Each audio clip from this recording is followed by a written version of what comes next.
हवाले से कल प्रेस कॉन्फ्रेंस भी हुई है, वो भी आपने देखी होगी। और आप देख सकते हैं कि ये बहुत छोटा बच्चा है मेरा, बच्चों का क्या लेना देना इस चीज से। अगर वो किसी भी अदारे के लोग हैं, क्या उनके घर में माएँ बहनें बेटियां नहीं है या उनकी बीवियां नहीं है, उनके बच्चे नहीं है? जाहिर बात है उनके घर में भी उनके बच्चे हो गए। ये तो इतने दरिंदे हैं, इन्होंने इतनी दरिंदगी दिखाई है कि इन्होंने छोटे बच्चों पे भी रहम नहीं किया। तो ये थर्ड फ्लोर से हमें नीचे घसीट के लेके आए हैं मेरे बच्चों समेत। मुझे ला के मेरे हस्बैंड के ऑफिस में बंद कर दी है, मेरे बच्चों को इसी रूम में बंद किया उन्होंने, जो कि 9 साल की बेटी 11 माह का बेटा है। मेरे बच्चे जोर जोर से चीखो पुकार कर रहे हैं, रो रहे हैं, गिरा रहे हैं। मेरी बच्ची को बालों से पकड़ के सोफे के साथ उसका सर लगा रहे हैं कि बताओ तुम्हारे बाबा कहाँ हैं। मामा ने तुम्हारे बाबा को कॉल की है अभी? उसने कहा मुझे नहीं पता, मैं तो सोई हुई थी। और मेरे पाँव पे, मेरे नंगे पाँव पे एक जो उनका हेड था, जिसको मैं पहचानती हूँ, उसकी आवाज से भी, उसके चेहरे भी से, जिसने अपना चेहरा ढांपा हुआ था, मास्क पहना हुआ था, तो वो चंद सेकंड के लिए उसने मास्क उतारा अपना, तो मैं उसका चेहरा जो है ना पहचान सकती हूँ।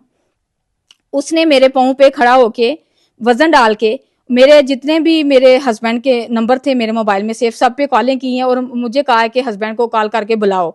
हस्बैंड के तो जो नंबर ऑफ थे। फिर जो है ना मेरे हस्बैंड के सेक्रेटरी है लड़का जो कि चकवाल का, जिसका नाम खुरम है, एक मोबाइल मेरे हस्बैंड का उसके पास था। फिर उसको इन्होंने जबरदस्ती मेरे नंबर से कॉल करवाई है, उसको बुलाया है कि बताओ चौधरी साहब कहाँ छोड़ के आए। उसने कहा मैं तो मार्केट गया हुआ था, मुझे नहीं पता चौधरी साहब के देना। बहुत ज्यादा मारा उस लड़के को, बहुत ज्यादा तशद्दुद किया उस लड़के पे। वो बहुत अच्छा लड़का है, जबकि बड़ी पढ़ी लिखी फैमिली से बिलोंग करता है, चकवाल से। फिर जो है ना इन्होंने घर में तोड़ फोड़ की है काफी। आप देख सकते हैं मुलाजमीन पे कितना, किसी का बाजू तोड़ा है, किसी की फिंगर तोड़ी है, किसी को इस्त्री गर्म करके जलाते रहे हैं।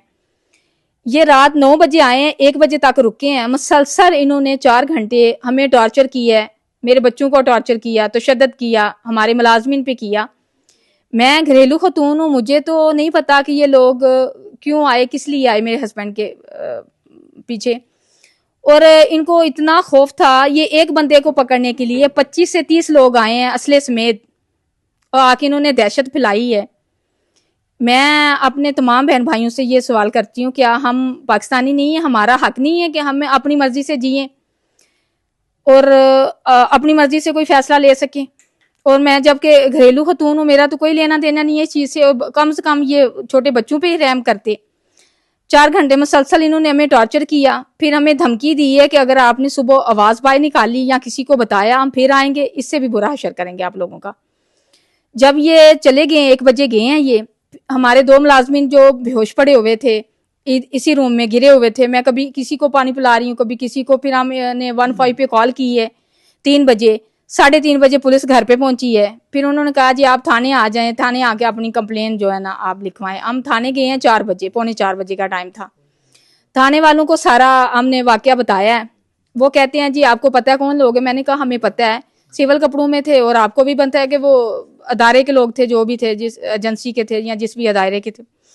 उन्होंने कहा कि हम बेबस हैं। हम क्या, हम तो नीचे टबके के ऑफिसर हैं, जो आईजी साहब हैं इस्लामाबाद के, वो इस टाइम बेबस हैं। और आपको भी पता है कि ये कौन करवा रहा है। ये पुलिस का मौकिफ था। जी जी जी, पुलिस वालों ने खुद कहा है, सब इंस्पेक्टर था वहां पे, ये उसका मौकफ है कि आपको भी पता है कौन करवा रहा है, हमें भी पता है। तो मैं आपको ना, एक आप मेरी बहन है, आप इस टाइम थाने में आइए, मैं आपकी रिस्पेक्ट करता हूँ, लेकिन मेरा मशवरा है कि आप चली जाएं, अपनी जो है ना अपनी कंप्लेन ना लिखवाएं यहाँ पे। क्योंकि 2-4 दिन बाद उन्हीं लोगों ने हमसे झूठा पर्चा करवाना है आप लोगों पे, दहशतगर्दी का। फिर हम लोगों ने आपको गिरफ्तार करना है। 1-2 दिन बाद उन्होंने हमसे ले जाना है आप लोगों को। वो कहाँ पे जाके आपको फेंक देंगे, मार देंगे, कहाँ पे रखेंगे हमें नहीं पता। मैंने कहा भाई हमें अब इस चीज से हमारा खौफ खत्म हो चुका है। जो हमारे साथ वो करके गए हैं ना, हमें इस चीज से अभी कोई गर्ज नहीं है कि वो इसके बाद क्या करेंगे हमारे साथ। लेकिन आप हमारी कंप्लेन जो है ना लिखें, हम इस तरह नहीं जाएंगे। फिर उन्होंने हमारी जो है ना एप्लीकेशन ली है। एप्लीकेशन फिर लड़कों को वहाँ पे हमने नतीजा लेने के लिए भेजा है। पॉली क्लिनिक में गए हैं ये लड़के।